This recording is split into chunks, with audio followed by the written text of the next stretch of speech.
Hi, నా పేరు మహేష్ కలగోని. నేను పోస్ట్ గ్రాడ్యుయేషన్లో కంప్యూటర్ సైన్స్ కంప్లీట్ చేశాను. 1.5 ఇయర్గా నేను స్ట్రీమ్లైన్ సిపిక్యూలో వర్క్ చేస్తున్నాను. ముందుగా నా గురించి చెప్పాలంటే నల్లమల్ల ఫారెస్ట్లో మాదొక చిన్న విలేజ్. అక్కడ మా ఫ్యామిలీ నుంచి ఈ సాఫ్ట్వేర్ సైడ్ రావాలనుకున్న ఫస్ట్ పర్సన్ నేను. సో నాకు అంటూ గైడెన్స్ ఇచ్చే వాళ్ళు ఎవరు లేరు ఆ టైంలో. సో నాకు తెలిసిన విధంగా నేను చదువుకుంటూ వచ్చాను. ఎక్కువ సాఫ్ట్వేర్ ఇంజనీరింగ్ కావాలంటే మంచి ఎడ్యుకేషన్ కావాలని హైదరాబాద్కి వచ్చాను. నేను తెలుగు మీడియం బ్యాక్గ్రౌండ్ కాబట్టి ఇంగ్లీష్ నేర్చుకోవడం కొంచెం కష్టంగా అనిపించింది. సో సాఫ్ట్వేర్ ఇంజనీర్ అవ్వాలంటే డిగ్రీ చదవాలేమో అని నేను డిగ్రీలో జాయిన్ అయ్యాను.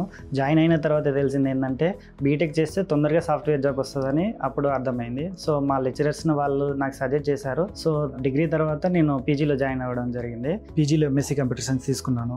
పాండమిక్ వల్ల కాలేజ్కి వెళ్ళలేకపోయాను. మొత్తం ఆన్లైన్ క్లాస్లోనే జరిగింది. సో స్కిల్స్ కూడా ఏం నేర్చుకోలేదు. పీజీ తర్వాత చాలా జాబ్స్కి అప్లై చేశాను. స్కిల్స్ లేకపోవడం వల్ల రిజెక్ట్ అయ్యాను. మా జూనియర్ ఒక అతను కెమిస్ట్రీ బ్యాక్గ్రౌండ్ తోటి ఐటీ జాబ్ క్రాక్ చేశాడు. సో అలా ఎలా క్రాక్ చేశాడని నేను అతను అప్రోచ్ అయ్యాను. సో అతను నాకు ఈ నెక్స్ట్ వే ప్లాట్ఫామ్ గురించి చెప్పాడు. సో అతనికి కూడా నెక్స్ట్ వే ప్లాట్ఫామ్ నుంచి జాబ్ వచ్చిందని అతను నాకు సజెషన్ చేశాడు. సో ఆ విధంగా నేను నెక్స్ట్ వేలో జాయిన్ అయ్యాను. నెక్స్ట్ వేలో జాయిన్ అయిన తర్వాత చాలా నేర్చుకున్నాను. చాలా స్కిల్స్ నేర్చుకొని ప్లేస్ అయ్యాను. నేను ప్లేస్ అయ్యి 1.5 ఇయర్ అవుతుంది. ఆ రోజు టైం వేస్ట్ చేయకుండా మంచి డెసిషన్ తీసుకున్నానని ఇప్పుడు సంతోషిస్తున్నాను. మీరు కూడా నాలాగా మంచి డెసిషన్ తీసుకుంటారని, మీ గోల్స్ రీచ్ అవుతారని అనుకుంటున్నాను. Thank you next way.